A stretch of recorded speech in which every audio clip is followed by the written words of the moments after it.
Hola, buenos días a todos. Espero que me oigáis bien. Impresionante, ¿no? Estos vídeos que acabamos de ver, que realmente estamos aquí porque los protagonistas son los niños, ¿no? Vuestros hijos, e intentamos pues hacer lo mejor posible todos los reumatólogos que nos dedicamos a esto. La siguiente mesa es sobre vacunación. Entonces, como ponente de esta charla tenemos a María José Lirola, es reumatóloga infantil, se formó en el Hospital La Paz, en Madrid, se formó con Julia García Consuegra y Rosa Merino, que eran pioneras de reumatología en nuestro país. También se formó en la unidad de colagenosis del Hospital Virgen del Rocío de Sevilla, con Julio Sánchez Román, y ahora hace su actividad. Actualmente es responsable de la consulta de reumatología infantil en el grupo hispalense de pediatría. Este grupo está muy implicado en vacunación infantil y juvenil, además de dispensar y administrar vacunas, pues hace muchos estudios de investigación y recientemente está en una consulta multidisciplinar. Ya sabéis lo importante que son las consultas multidisciplinares en el servicio de reumatología del Hospital Virgen de la Macarena, con Carmen Vargas. Pues sin más, vamos a pasar a la ponente y ver su presentación, y luego, si queréis, hacéis preguntas por el chat y pasaremos luego al final de la charla a contestar las preguntas. Hola, ¿qué tal? Buenos días a todos. Muchísimas gracias a SERPE por invitarme a estar aquí esta mañana y hablar sobre un tema que está especialmente de moda, candente, como son las vacunas. Y como no, pues vamos a hablar sobre vacunación en los niños y adolescentes con enfermedades reumáticas. Mi charla se va a desarrollar a lo largo de 4 puntos. Por un lado, voy a justificar la necesidad de vacunación de los niños y adolescentes con enfermedades reumatológicas. Os contaré de dónde partimos, así como las particularidades que esta vacunación debe tener en nuestros pacientes. Acabaré, pues, dando una serie de pinceladas sobre la vacunación contra el COVID-19 en nuestros niños y adolescentes con enfermedades reumatológicas. El paciente con enfermedades autoinmunitarias, inflamatorias, reumatológicas, es un paciente que puede tener mayor riesgo de infección, a veces grave, debido a la disfunción inmune como consecuencia del estado inflamatorio de sus enfermedades, así como a los tratamientos a los cuales los sometemos. Y además, estos pacientes, pues queremos mejorarlos y tratarlos cuanto antes, y desde que se ha puesto en marcha la estrategia hace unos años de Treat to Target, tratar por objetivos, pretendemos mejorarlos lo antes posible y haciendo lo que sea necesario, inmunodeprimiendo lo que sea necesario para conseguir que nuestros pacientes entren en inactividad lo antes posible. Y todo esto va a conllevar que, por supuesto, tenga mayor riesgo de infecciones, de tener enfermedades que, por otra parte, muchas de ellas pueden ser inmunoprevenibles. Y sin embargo, y a pesar de que sabemos que conocemos esto, nuestros pacientes se vacunan de forma subóptima. ¿Y esto por qué?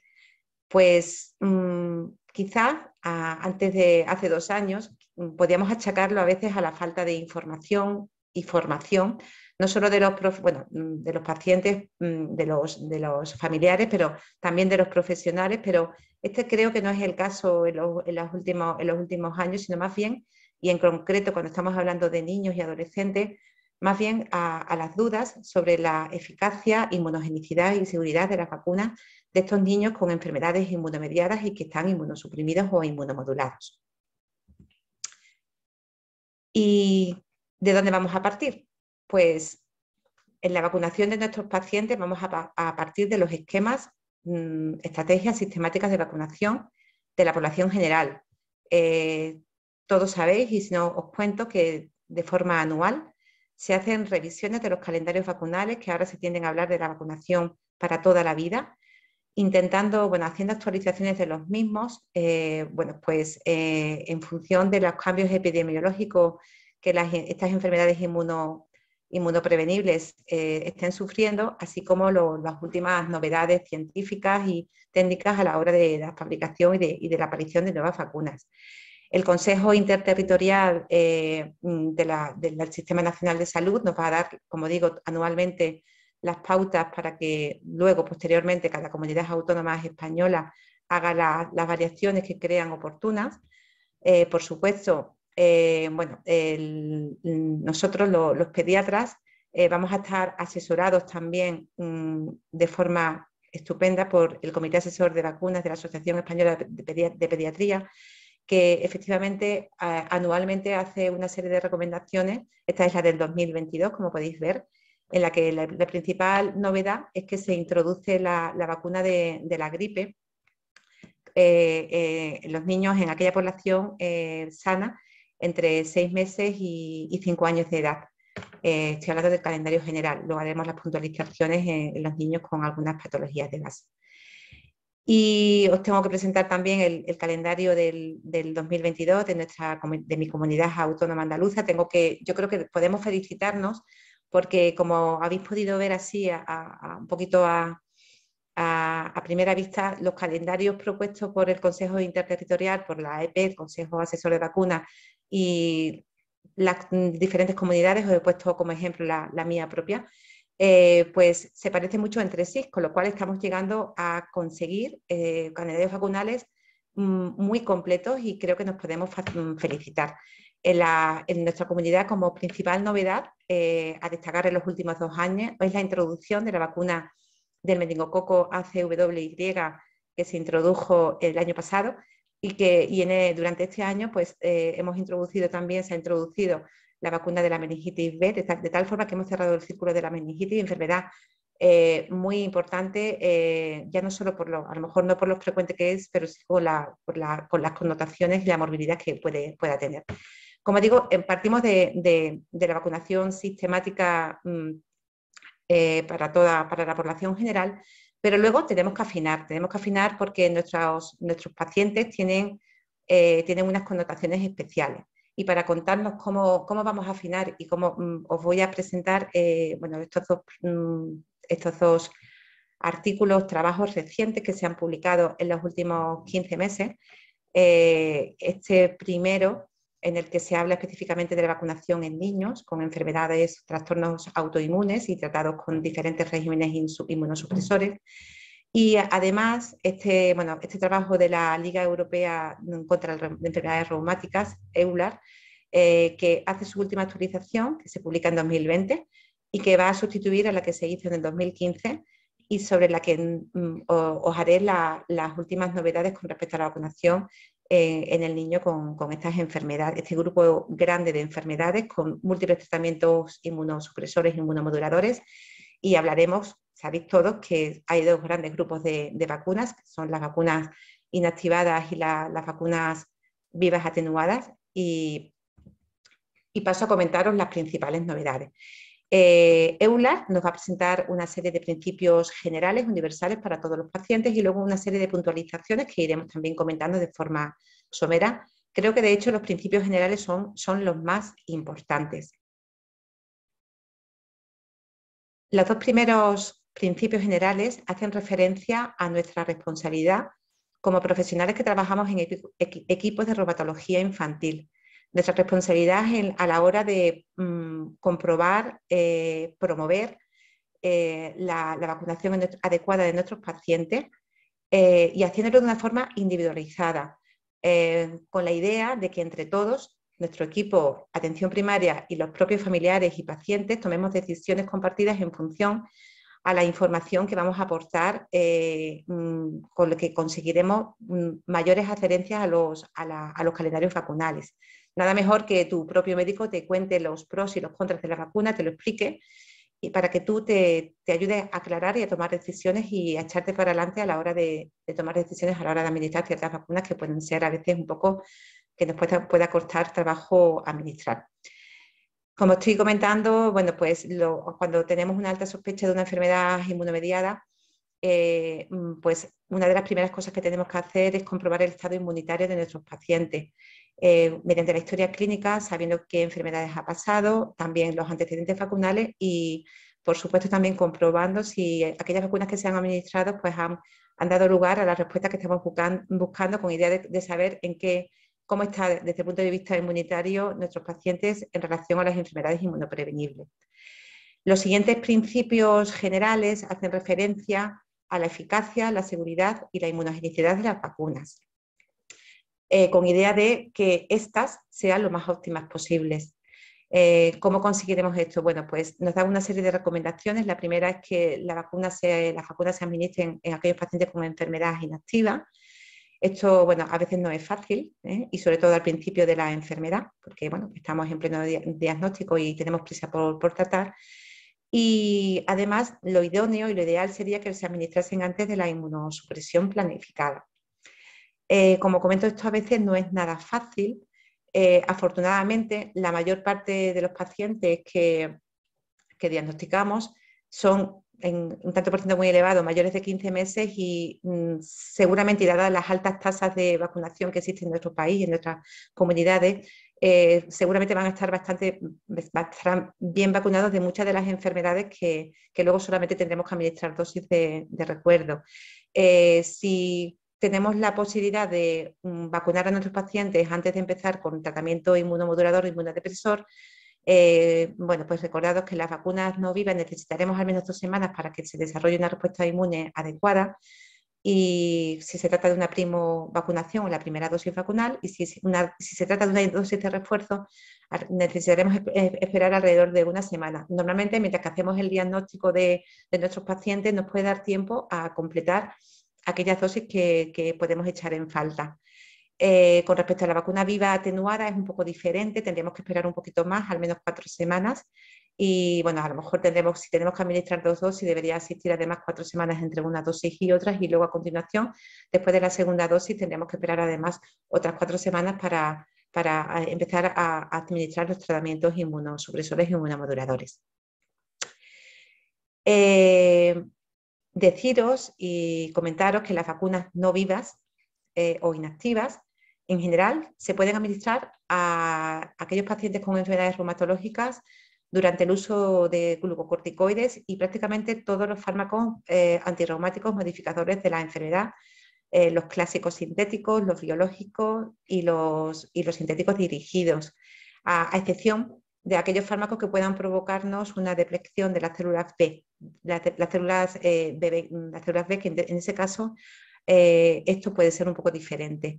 Con respecto a las vacunas vivas atenuadas, esto es una gran novedad en la actualización que nos hace EULAR. Antes, en 2015, se era muy tajante no vacunar con vacunas de vivos atenuados en aquellos pacientes que estén con tratamientos inmunosupresores. Esto ha cambiado. Tenemos que individualizar cada caso y no será lo mismo poner una dosis de recuerdo que una primovacunación. En general, hay suficiente evidencia para que apoya el uso o la administración de vacunas, segundas dosis de varicela o incluso triple vírica en aquellos pacientes en tratamiento inmunomoduladores y también incluso en aquellos pacientes con tratamiento inmunosupresor. La primovacunación puede ser un poquito diferente y eso sí que nos puede crear cierta reticencia, pero como he comentado hace un momento, la mayor parte de nuestros pacientes son mayores de 15 meses y ya habrán recibido las primeras dosis vacunales de virus vivos atenuados. En el trabajo que os comentaba antes, referido específicamente a los niños, bueno, pues insisten en que aquellos pacientes con inmunosupresión a dosis alta deberíamos evitar las vacunas vivas atenuadas, aunque siempre podemos considerar algún caso especial en el que exista un riesgo personal a exposición alta a una enfermedad, como es el caso, por ejemplo, de que estamos en medio de un brote, por ejemplo, de sarampión. Sabemos que está habiendo brotes de sarampión y sobre todo después o durante la pandemia, en la que se han suspendido muchos calendarios vacunales. En este caso debemos balancear los posibles riesgos y beneficios, y a lo mejor nos podemos animar a administrar incluso alguna primovacunación. En el caso de que nuestros pacientes comprobemos que no estén inmunizados con dosis de anticuerpos suficientes, deberíamos considerar administrar, revacunar, en general bajo ciertas condiciones, o sea, a lo mejor con inmunosupresión a dosis baja o inmunomodulación. Esto es lo que quería un poco contaros en relación a las vacunas vivas y en lo que se refiere a las vacunas a los principios generales sobre vacunación en el niño con enfermedades inmunomediadas y bajo tratamiento inmunosupresor e inmunomodulador. Y ahora os quiero hacer algunas puntualizaciones sobre algunas vacunas, tanto inactivadas como vivas atenuadas, que son importantes en nuestra población. La gripe, bueno, nuestros pacientes deben vacunarse anualmente con gripe estacional. Pueden presentar infecciones por influencias más graves y además también pueden ser más frecuentes las infecciones bacterianas secundarias, que pueden ser graves. En este sentido, en nuestra comunidad se hace esfuerzos anuales. Esta es la campaña de este año. Se han conseguido unas tasas de vacunaciones altas para conseguir que la población general y sobre todo aquellos pacientes de riesgo pues se vacunen de gripe de forma adecuada. Bueno, en los niños podemos administrar la vacuna de la gripe a partir de los 6 meses de edad. Si son menores de 9 años, administraremos 2 dosis y si nunca se han vacunado. A partir del segundo año ya solamente hace falta una dosis. Y bueno, se les recuerda en las campañas de vacunación de la gripe que se administran estas vacunas. Con respecto al neumococo, sabéis que la vacuna antineumocócica está dentro de todos los calendarios vacunales de las diferentes comunidades autónomas españolas. Nuestros pacientes debemos tener mayor riesgo de enfermedad neumocócica invasiva y deben estar especialmente bien vacunados. Pertenecen, pertenecen al grupo 1 de alto riesgo por ser pacientes inmunocomprometidos y según la edad que tengan, la vacunación contra el neumococo se puede complementar no solamente con la vacuna conjugada 13 valente, sino que a partir de los 2 años la completaremos con la vacuna polisacárida 23 valente para ampliar el número de serotipos que queremos cubrir y con los que queremos hacer prevención de la enfermedad neumocócica. ¿Qué decir sobre el virus del papiloma humano? Está dentro de los calendarios vacunales, desgraciadamente de momento solamente para las niñas. Nuestros pacientes deben vacunarse contra el virus de papiloma humano, sobre todo ante determinadas enfermedades como puedan ser el lupus eritematoso sistémico, en que esta enfermedad puede ser más frecuente y como consecuencia puede dar lugar a toda la aparición de los cánceres que todos conocemos y que podemos prevenir gracias a la vacuna contra el papiloma. La administración en nuestros pacientes deben seguir las recomendaciones de la población general, del calendario sistemático, e insistir que también el VPH es cosa de todos y no solamente se deben vacunar las chicas, sino también los chicos. Hacer una serie de consideraciones sobre otras vacunas. Seguimos. Los pacientes con enfermedades reumatológicas deben estar correctamente vacunadas contra el tozoide tetánico. Recordar que probablemente si tenemos duda de que tengan una inmunidad suficiente, debemos considerar si hay una exposición, hacer una inmunización pasiva con inmunoglobulinas. Y probablemente nuestros pacientes puedan necesitar dosis de recuerdo con mayor frecuencia con la población general. Con respecto al virus de la hepatitis A, existe indicación no está dentro de calendario sistemático y nuestros pacientes en general se aconseja que estén vacunados, sobre todo si viven en zonas endémicas o van a desplazarse a zonas donde esta enfermedad es endémica, o aquellos pacientes que estén en tratamiento con fármacos hepatotóxicos. Se aconseja administrar las 2 dosis vacunales separadas por 6 meses y además comprobar la seroconversión, comprobar que hemos conseguido una protección adecuada. Con respecto a la hepatitis B, 3/4 de lo mismo. Debemos administrarlo a los pacientes que tengan riesgo de exposición. Bueno, sabéis que está dentro del calendario sistemático, de que durante el primer año vamos a vacunar con las 3 dosis de vacunas de hepatitis B indicadas. En el caso de nuestros pacientes, a la hora del diagnóstico de la enfermedad, debemos comprobar cuál es el estado serológico con respecto a la vacuna B de nuestros pacientes, de tal forma que si no tenemos títulos de anticuerpos protectores, debemos administrar alguna dosis de recuerdo.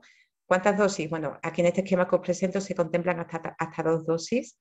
pero hay trabajos en los que se llegan a administrar hasta 6 dosis para conseguir títulos adecuados de anticuerpos contra esta infección. Es una infección que bajo tratamiento inmunosupresor, inmunodepresor, podemos encontrarnos ante una enfermedad grave y debemos monitorizar estos anticuerpos no solamente al diagnóstico de la enfermedad, sino seguramente a lo largo de la misma y también según los fármacos que estemos utilizando. Como sabéis, aquellos fármacos que provocan depleción de células B, pues tenemos que tener especial cuidado y comprobar que mantenemos la protección.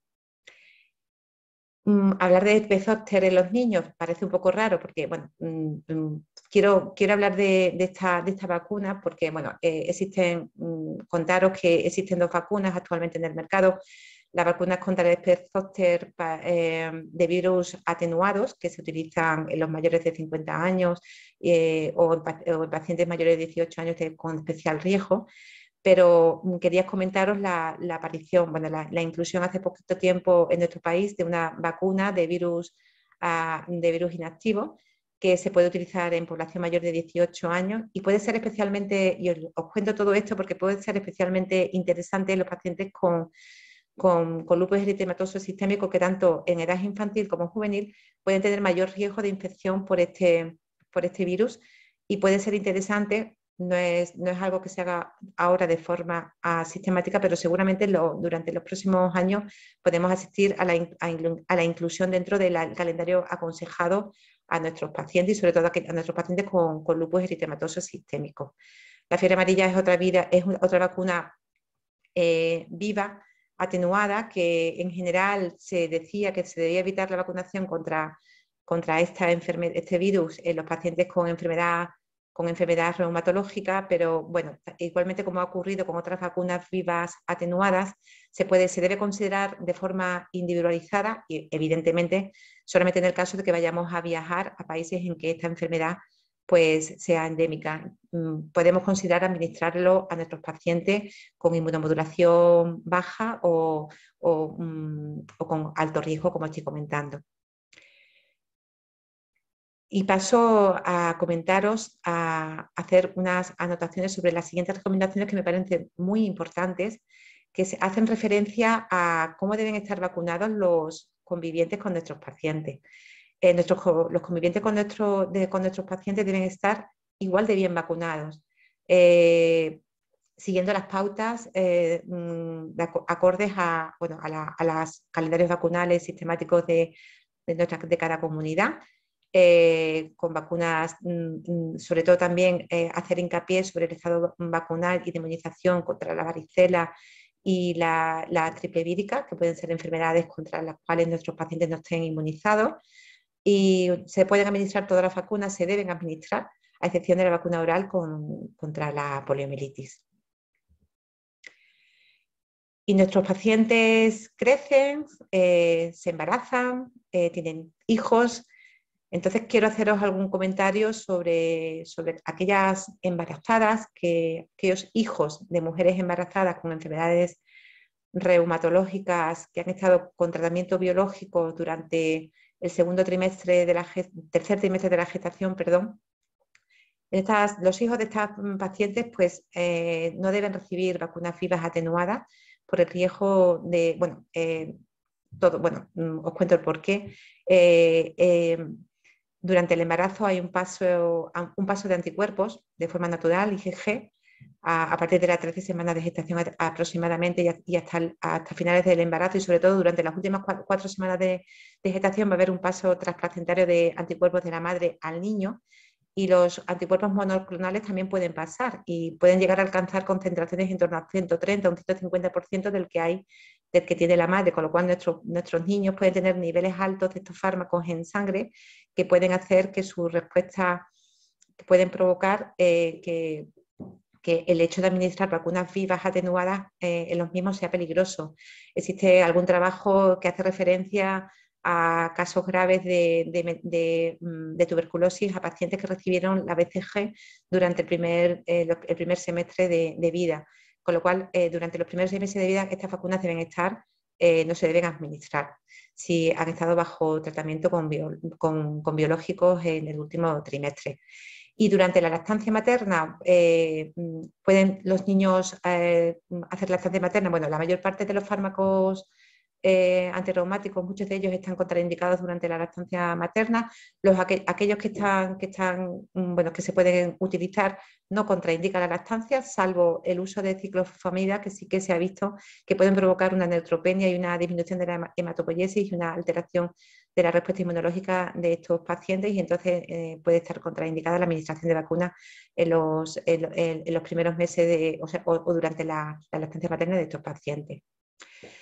He ido un poco rápido, espero que luego, si tenéis alguna duda, os la pueda aclarar, pero para acabar, quiero hacer algunas consideraciones sobre la estrategia de vacunación frente al COVID-19 en los pacientes con enfermedades reumatológicas y bajo tratamiento inmunosupresor. A estos pacientes sabéis que se les está administrando una tercera y ahora se está planteando o se está ya administrando una cuarta dosis. Las personas con tratamiento inmunosupresor tienen una respuesta inmune inferior, como ya hemos venido diciendo, que la población general tras la pauta convencional de las vacunas frente al COVID-19. Las vacunas, por tanto, pueden ser menos efectivas. Y, por otro lado, los pacientes con inmunodeprimidos que sufren una infección por SARS-CoV-2 pueden mostrar una seroconversión disminuida o retrasada. Esto puede conllevar a un aumento de la excreción vírica y una disregulación inmune mantenida. Y estos pacientes pueden ser fuente de aparición de nuevas variantes de SARS-CoV-2 más transmisibles o más virulentas. Y es por todo ello que, para optimizar la respuesta inmunológica a estas vacunas, hace ya unos meses que se viene administrando la tercera dosis y ahora se comienza a administrar la cuarta dosis. ¿Y cuáles son estos pacientes del grupo 7 ampliado con un tratamiento inmunosupresor? Pues haceros un recuerdo, son aquellos pacientes que reciben corticoides orales, altas dosis o durante tiempo prolongado en los 30 días previos a la primovacunación, y aquellos pacientes que van a recibir tratamiento inmunomodulador no biológico en los 3 meses previos a la vacunación, como es metotrexato, o 6-mercaptopurina o azathioprina, ciclosporina, micofenonato, tacrolimus y sirolimus. Y todo este grupo y aquellos pacientes que reciben todo este grupo de tratamientos durante los 3 meses previos a la primovacunación contra el COVID-19.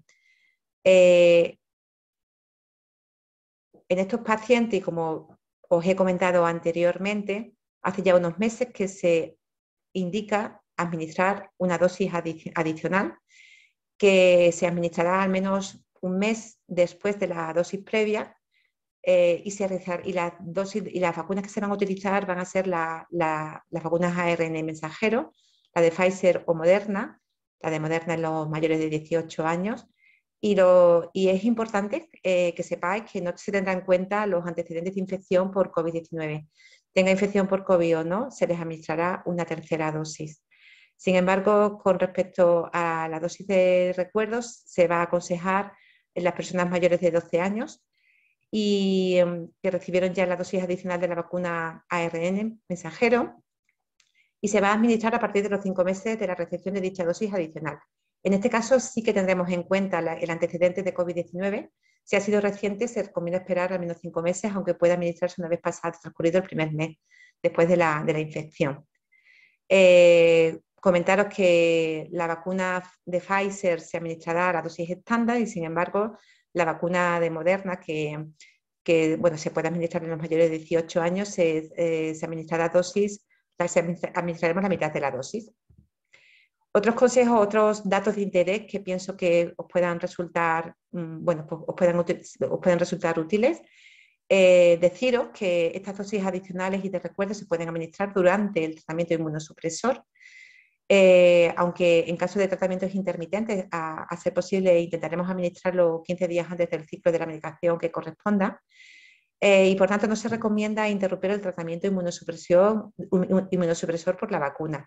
Esto puede ser un poquito diferente para el metotrexate. Se ha visto, y también se ha visto en relación a otras vacunas con virus vivos atenuados, que si suspendemos 1 o 2 dosis de metotrexates sin aumentar el riesgo de de que exista un rebrote de la enfermedad, podemos conseguir mayor inmunogenicidad. Y otra cosa importante es que tenéis que saber que no debemos realizar pruebas de detección de anticuerpos para conocer la respuesta en general, para conocer la respuesta de anticuerpos para conocer la respuesta a la vacunación. Esto puede ser diferente cuando se trata cuando estamos utilizando fármacos que provocan depresión de las células B, porque en este caso sí que puede ser interesante saber si hemos conseguido una respuesta, una inmunogenicidad adecuada. También puede resultar útil saber que la vacuna de COVID se puede administrar de manera concomitante con otras vacunas, siempre en lugares anatómicos diferentes. Y si no se administra durante el mismo día, por el motivo que fuese, no es necesario mantener un intervalo mínimo de tiempo. Le podemos administrar un día una y al día siguiente la otra. Tampoco tenemos que esperar ningún tiempo o intervalo especial para aquellos pacientes alérgicos que estén recibiendo inmunoterapias para la desensibilización. Se puede vacunar sin problemas, sin guardar ningún tiempo, sin esperar ningún intervalo. Las embarazadas se pueden administrar con la vacuna de COVID junto con la vacuna de la toferina y en el caso que estemos en campaña con la vacuna de la gripe. Y como novedad, también comentaros que en el caso de reacción adversa grave tras la primera dosis de vacuna ARN mensajero, podemos administrar esta nueva vacuna que se ha comercializado hace poco y se está utilizando ya en nuestro país, en nuestras comunidades, que es una vacuna proteica que contiene proteína S del SARS-CoV-2 y podemos utilizarlo en aquellos pacientes que hayan tenido una reacción adversa contra las vacunas que se aconsejan administrar en los pacientes de la inmunodeprimidos. Y próximamente, esto todavía no es un hecho, pero está totalmente al caer, podemos utilizar en determinadas circunstancias, en lugar de vacunas, anticuerpos monoclonales con anti-SARS-CoV-2. Estos anticuerpos monoclonales estarán indicados para pacientes mayores, de momento, para pacientes mayores de 18, igual o mayores de 18 años, y en dos circunstancias, en nuestro caso y para lo que nos interesa, en dos circunstancias concretas. Aquellos pacientes con tratamiento inmunosupresor con inmunomoduladores biológicos que los hayan recibido en los 3 meses anteriores, 6 meses en caso de rituximab a la primovacunación.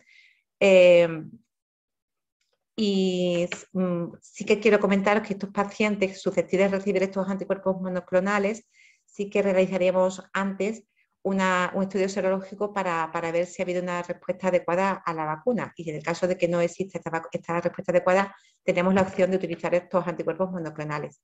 Y por supuesto, en aquellas personas con alergia grave a algunos de los componentes de las vacunas frente al COVID-19 y con muy alto riesgo de enfermedad grave tras infección por SARS-CoV-2, como es el caso de aquellos pacientes con terapias inmunosupresoras. En estos casos, como es lógico, no haría falta realizar previamente un estudio serológico. Y es esto lo que os quería contar en relación a las vacunas en los niños con enfermedades reumatológicas, autoinmunitarias, autoinflamatorias. Espero que haberos sido de utilidad y si tenéis algún tipo de dudas, algún comentario o queréis hacer algún comentario, pues aquí estoy para lo que necesitéis. Muchísimas gracias. Muchas gracias, María José. Nos has hecho un repaso muy contundente de todas las vacunas. Hay algunas dudas en el chat que te paso a hacer, ¿vale? La primera que nos hace Raquel nos pregunta si es habitual que el paciente no genere una respuesta inmune a la hepatitis B. Los niños se vacunan, ¿no?, a los 0, 2, 6 meses o 2, 4, 6 meses. ¿Estos niños es frecuente que no generen inmunidad o lo que no vemos es que no tengan anticuerpos protectores? ¿Hay que revacunar? Cuéntanos. Sobre todo es eso, Sara. Tenemos que comprobar, como ya hemos dicho, nuestros niños, como se vacunan durante el primer año de vida, casi todos tienen puestas sus 3 dosis vacunales. pero es importante monitorizar los anticuerpos por ver si han bajado estos anticuerpos. Y si están por debajo de cierta cifra que no les protege, pues entonces poner dosis adicionales. O sea que con respecto a la pregunta que nos hacen, puede ser que la respuesta a las dosis de recuerdo pueda ser insuficiente y necesitamos administrar o alguna otra dosis de recuerdo. En definitiva, tenemos que comprobarlo y si hace falta, pues administrarla. No sé si ha quedado más o menos claro. Yo creo que sí. Muchas veces sí que hacemos analíticas, ¿no? Para ver si tienen estos anticuerpos protectores. Hay que hacerlo. Y nos dan bajos y revacunamos, pero por precaución. Pero eso no quiere decir que si tuvieran la infección, seguro que crearían anticuerpos, ¿no? Siempre se ha dicho que aunque no... Efectivamente. Es que la forma que tenemos ahora mismo es comprobar anticuerpos, pero bueno, es verdad que seguramente ante la infección pues la respuesta podía ser mayor de la que nos esperamos solamente viendo los títulos en la serología, ¿no? Pero bueno, está aconsejada, si los títulos son bajos, pues revacunar. Vale. Bueno, dosis de recuerdo. Aquí nos dice Judith también que se ha liado un poco, bueno, con dosis adicional, dosis de recuerdo de COVID. Vamos a dejarlo claro y nos vas a contar cuántas dosis hay que poner de COVID a los niños con una patología reumatológica. A ver, de los niños que son menores de 12 años, pues entonces a estos niños les pondremos, bueno, y mayores de 5, el grupo de edad entre los 5 y 12 años vamos a poner 3 dosis y le llamaremos la tercera dosis adicional. Y aquellos niños, pacientes, adolescentes que tengan más de 12 años, ya se está administrando la cuarta dosis, que sería la dosis de recuerdo. O sea que tercera dosis a todos nuestros pacientes mayores de 5 años y a los mayores de 12 años, además, la cuarta dosis. Por ahí vamos. Uy, no te escucho, Sara. Sí, perdona, es que lo había silenciado para escucharte mejor a ti. También nos dice Jordi, tiene un problema, ¿no? Yo creo que es más un problema burocrático. Le llevan a su hija de 7 años en el Valdebrón y le dijeron que le iban a contactar con él para ponerle las dosis de vacuna de COVID, ¿no? Yo no sé, por lo menos en la Comunidad de Madrid lo gestiona la comunidad a quién se le pone las vacunas, ¿no? Es muy difícil mandar desde la consulta a que vacunen a un niño. No sé cuál es vuestra experiencia en Andalucía, cómo se hace esto. Esta niña ahora mismo está con tratamiento y con metrotresato y quieren vacunar a su hija. Entonces nos pregunta cómo puede hacerlo. En nuestra comunidad lo que se ha hecho, bueno, se ha hecho a nivel hospitalario. Hemos pasado un listado de nuestros pacientes que necesitaban la tercera dosis y se ha hecho desde el hospital. También otros pacientes que se han podido escapar, se ha hablado con sus centros de salud y la verdad es que ha habido mucha fluidez y no ha habido ningún problema. La verdad es que, pero se ha hecho inicialmente desde los hospitales que llevan a estos pacientes y se han vacunado en el mismo hospital por parte de medicina preventiva. Pero bueno, ya digo, algún paciente que se ha quedado así un poquito suelto se le ha indicado por informe y se ha podido vacunar en sus centros de salud. Muy bien. Nos pregunta también Raquel qué consecuencias tiene que un niño AIJ sufra una varicela, ya que no se puede vacunar contra ella. Bueno, decir que la vacuna de la varicela, antes de que conteste María José, se suele poner a los 15 meses, ¿no? Y que la mayoría de los niños debutan más tarde, que por lo menos una dosis de varicela tienen cuando debutan con su enfermedad. ¿Qué pasaría si no nos da tiempo a poner esta segunda dosis o si, como dice esta madre, no tienen ninguna dosis y pasa la varicela? ¿Qué consecuencias tiene? Bueno, generalmente, como tú bien dices, casi todos nuestros pacientes tienen por lo menos la primera dosis. Entonces, va a depender un poco del tratamiento bajo el que esté el paciente con AIJ. Lo que solemos hacer es parar durante a lo mejor un par de semanas. Muchos están a lo mejor con metotrexates o con biológicos. A lo mejor suspendemos alguna dosis y ponemos un antiviral, o sea, ponemos el aciclovir. Y la verdad es que la mayor parte de nuestros pacientes evolucionan de forma adecuada. Pero insisto en que casi todos tienen puesta la primera dosis y al tener la primera dosis, a lo mejor la enfermedad no va a ser importante y tenemos la posibilidad del antiviral. O O sea que por ese lado yo creo que no debemos preocuparnos. Vale. María José, más líos con la vacuna de COVID. Nuestra hija pasó el COVID en 2020, ¿vale? Una niña que ha pasado el COVID, que toma metotrexato semanal y Humira mensual, y nos dijeron que no era necesaria la tercera dosis. ¿Es correcto esto o se tiene que poner una tercera dosis? Se tiene que poner una tercera dosis. Depende de la edad, ¿no? Me has dicho antes. Si es mayor de 5 años. Si es mayor de 5 años, se debe poner la tercera dosis. ¿Y la cuarta dosis? Si es mayor de, o sea, si es entre los 5 y 12, tercera dosis. Mayores de 12 años, cuarta dosis. Muchas gracias. Independientemente de si se haya pasado la tercera dosis, la pondremos independientemente de si se ha pasado enfermedad o no. Y la cuarta, a lo mejor, lo único que puede variar, que a lo mejor nos demoremos un poco más al poner la cuarta dosis, pero finalmente se está indicado, se está administrando.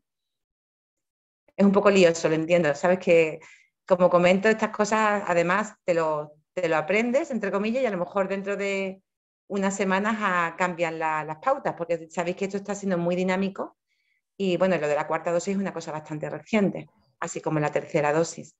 Entonces, bueno, actualmente así es, al menos en nuestra comunidad autónoma y bueno, las recomendaciones a nivel nacional también son las mismas. Muy bien. Nos pregunta Cuca que muchos pacientes con antiinflamatorias nos transmiten miedo de las vacunas ya que les suele dar reacción o provocar un brote. ¿Cómo podemos ayudar a difundir la importancia de las vacunas en nuestro colectivo? ¿Qué le decimos a estos pacientes que tienen ese miedo? No sé qué. Pues la verdad es que hay mucho trabajo ya en ese sentido y, bueno, en la mayor parte de ellos se ve que no aumenta la activación de la enfermedad ni se va a provocar brotes. Yo comprendo que da un poco de susto, pero bueno, yo creo que de cualquier forma hay que individualizar porque no es lo mismo, no todos los pacientes están sometidos a los mismos tratamientos y entonces pues también, como dije antes, también hay que ver el contexto epidemiológico. Afortunadamente en España tenemos unas tasas de vacunación infantil muy altas, muy altas, y entonces a lo mejor no es la misma situación que, como me comentaba una compañera italiana hace unos días, que en Italia están teniendo realmente problemas importantes porque entre que ya había mucho movimiento antivacunas y ahora con la pandemia y todo esto hay mucho miedo a la vacuna y tenían unas tasas de vacunación infantil bajas. Entonces, a lo mejor, pues la situación, nosotros en ese sentido somos privilegiados y creo que podemos estar contentos y fomentar seguir vacunando y bueno, y asesorarnos, hablar con nuestros profesionales, las unidades de reumatología con medicina preventiva y tirar para adelante. O sea, y sobre todo, bueno, intentando evidentemente intentando que el paciente esté en ese momento pues con una enfermedad inactiva. A lo mejor no es el momento de vacunar un paciente que se encuentre completamente activo y que a lo mejor hayamos tenido que aumentar la medicación. Ese no es el momento. Ahí lo prioritario es que consigamos que la enfermedad esté inactiva. Debemos buscar el momento idóneo, pero aprovechar esos momentos idóneos, que los hay.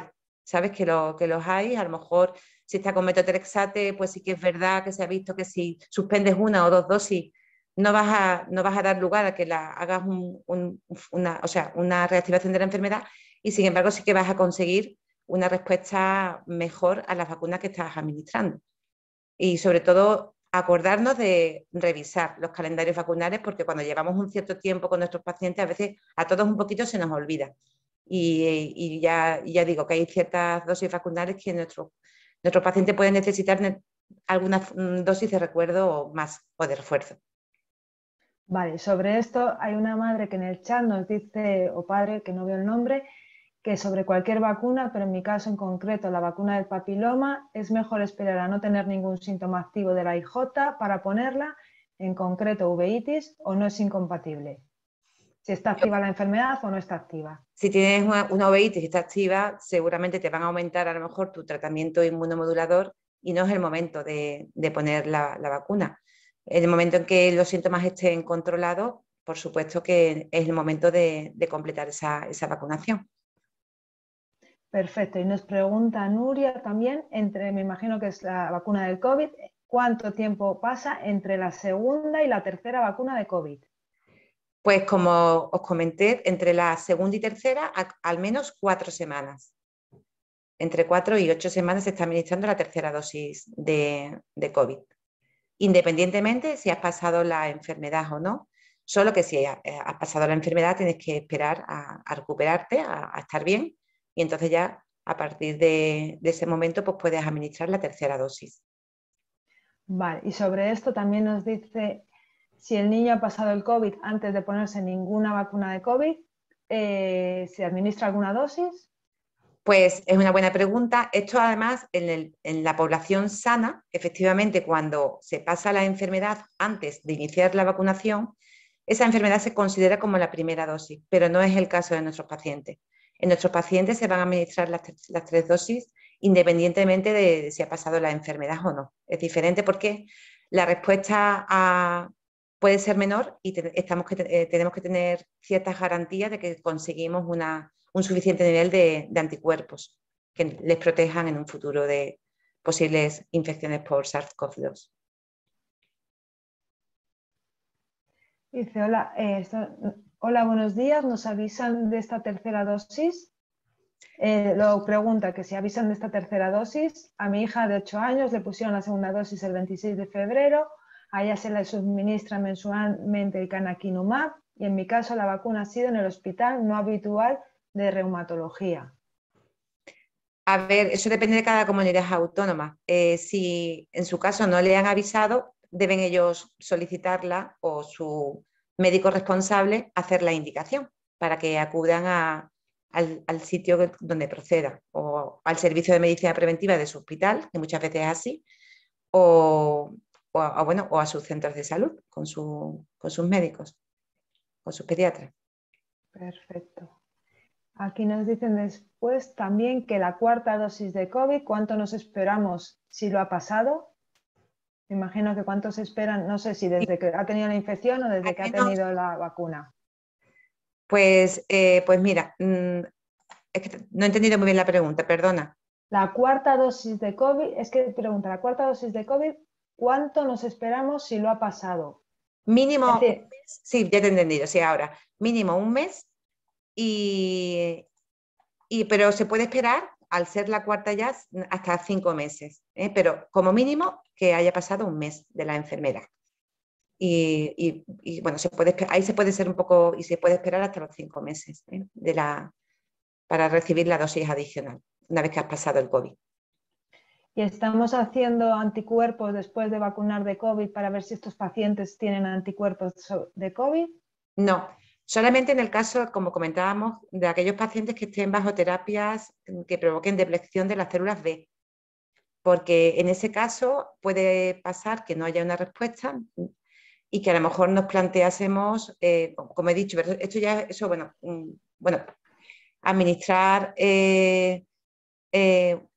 alguna dosis de recuerdo dentro de poco y cuando sean pacientes mayores de 18 años, cuando no hay una respuesta a una seroconversión, entonces a lo mejor se pueden plantear los anticuerpos monoclonales en aquellos pacientes de alto riesgo de infección. No, María José, yo creo que se refieren si va a comprobar que está bien vacunado un niño, pedir serología de COVID tras la vacunación. Sí, creo que he entendido, Sara. No se pide serología, no está indicado, salvo en este grupo de pacientes, que ya se presupone que la respuesta puede ser escasa, bajita. En ese caso sí que se aconseja hacer serología. Esas son las últimas recomendaciones.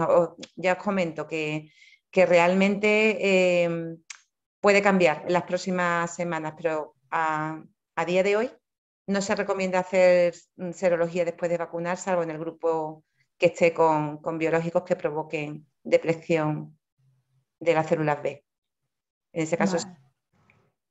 Y ya por rematar el COVID, entonces las dos primeras vacunas son fáciles porque es igual que el resto de los niños, ¿no? Que sí. todos se ponen 2 vacunas.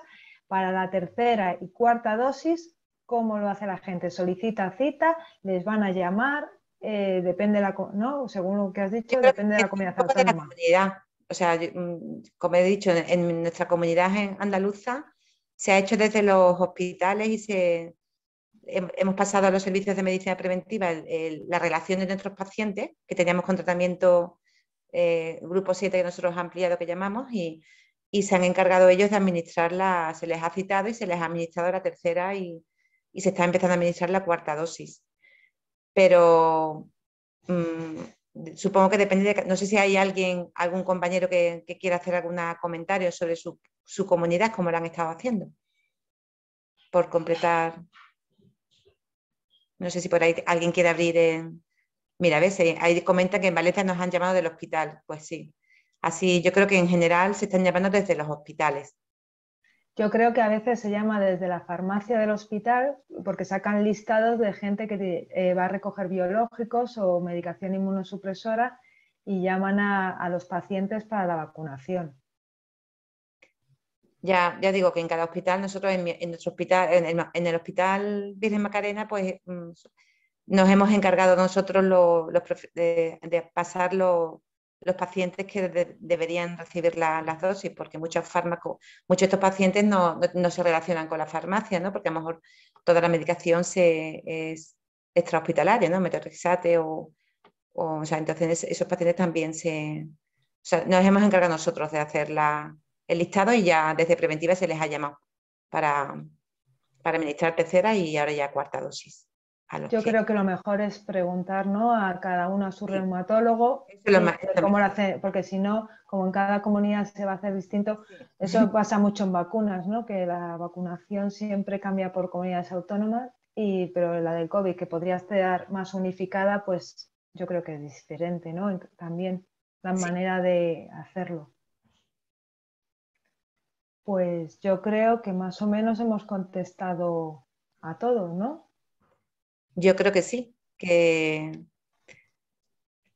bueno, en el caso de Andalucía, animaros a visitar la página de Underback, que a ver si soy capaz de compartiros a ver, no sé si voy a ser compartir.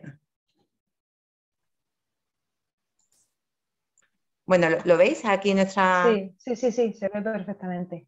Bueno, pues aquí a golpe de clic cualquiera puede consultar el calendario vacunal para todas las edades y además con muchísima información, como podéis ver ahí, a golpe de clic, que os describen en qué consiste la vacuna, os dan muchísimas explicaciones. Es verdad que para nuestros pacientes puede haber algunas salvedades, pero el esquema principal lo tenéis ahí y lo podéis consultar un montón de dudas. Y nada, animaros a continuar protegiendo de forma adecuada a nuestros pacientes.